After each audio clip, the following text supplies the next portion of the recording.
అధ్యక్ష మిత్రులారా, ముందుగా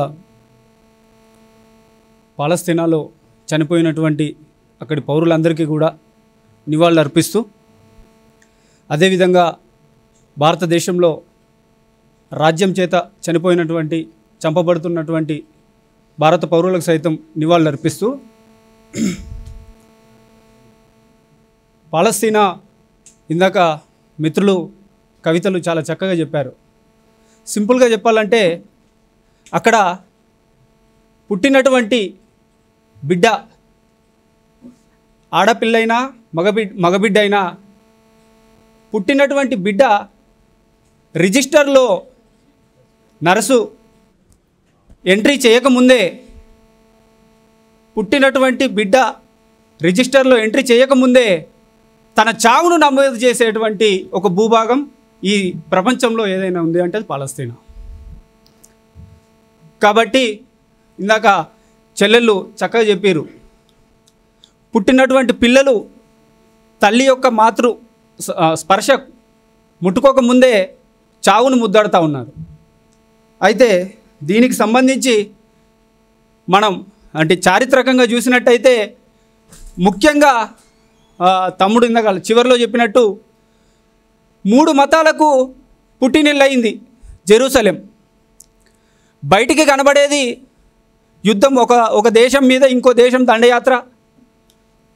అక్కడ ప్రపంచంలో ఏ దేశంలో ఉండలేకపోతే యూదుల్ని మా దేశానికి రండి అని చెప్పేసి వాళ్ళు ఏదో కొంత స్థలం ఇస్తే ఇవాళ ఆ దేశమే మాది అని చెప్పేసి అనే పరిస్థితిలో వచ్చింది ఇజ్రాయిల్.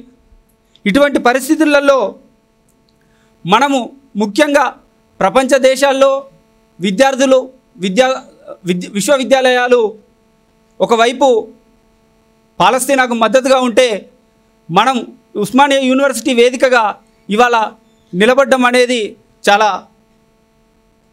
ఆహ్వానించదగ్గటువంటి విషయం. మిత్రులారా, మతం మత్తుమంది అన్నాడు కార్ల్ మార్క్స్. నిజమే, ఆ మత్తు మెదడుకెక్కిన తర్వాత మనిషి విచక్షణను జ్ఞానాన్ని కోల్పోయి ఏ విధంగా ప్రవర్తిస్తాడు అంటే నిన్నటికి కాక మొన్న మనం చూసినాం, ఒక బాబాజీ నడిచినటువంటి తన పాద స్పర్శ పొందినటువంటి మట్టి కోసం వేలాది మంది ఎగబడి వందలాది మంది తొక్కిసలాటలో చనిపోయారు.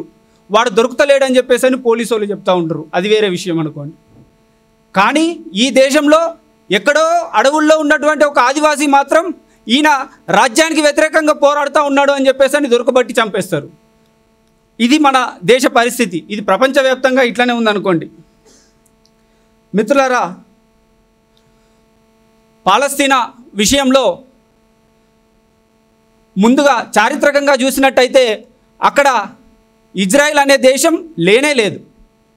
1948వ సంవత్సరంలో దాన్ని బ్రిటిష్ ఆధీనంలో ఉన్నటువంటి పాలస్తీనా ప్రకటిస్తే ఇజ్రాయెల్ వారికి ఉండడం కోసం బ్రిటిష్ వారు అక్కడ కొంత స్థలాన్ని ఇస్తే దాన్ని అది ఒక దేశంగా గుర్తించబడి ఇవాళ ఆహ్వానించినటువంటి పాలస్తీనా దేశం కాకుండా పోయింది ఒక గాజా అనే ఒక పట్టణంగా మాత్రమే పరిమితం అయిపోయినటువంటి పరిస్థితి.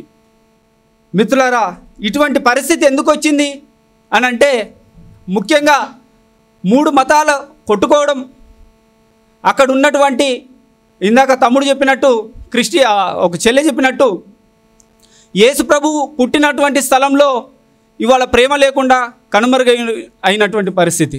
అదేవిధంగా అక్టోబర్ 7, 2023 నాడు పాలస్తీనాకు చెందినటువంటి హమాజ్ అనే మిలిటెంట్ సంస్థ ఇజ్రాయిల్లోకి చొరబడి 200 మంది ఇజ్రాయిల్ పౌరుల్ని కిడ్నాప్ చేసిందని,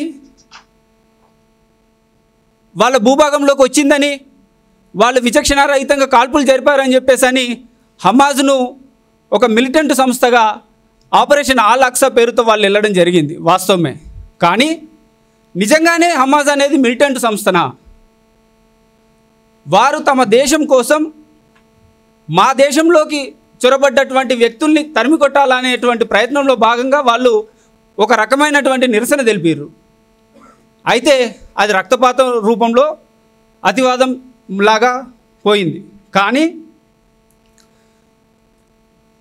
మన భారతదేశంలో ఆదివాసీలు అంటే ఎట్లాగైతే దేశద్రోహులుగా ఉన్నారో ప్రపంచవ్యాప్తంగా ముస్లింలు అని అంటే మిలిటెంట్స్ అనే ఒక పరిస్థితికి నెట్టివేయబడ్డటువంటి పరిస్థితి.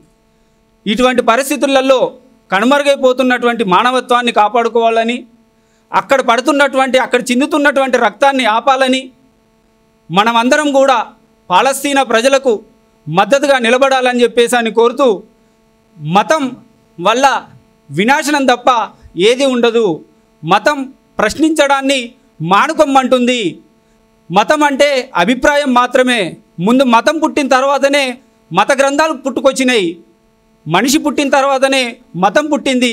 కాబట్టి మానవత్వానికి గొడ్డలు పెట్టినటువంటి మతాన్ని, మారణహోమాన్ని సృష్టిస్తున్నటువంటి యుద్ధాన్ని ఆపాలని చెప్పేసి అని కోరుతూ ఈ అవకాశం ఇచ్చినటువంటి మిత్రులందరికీ ఉద్యమాభివందనాలు. Thank you.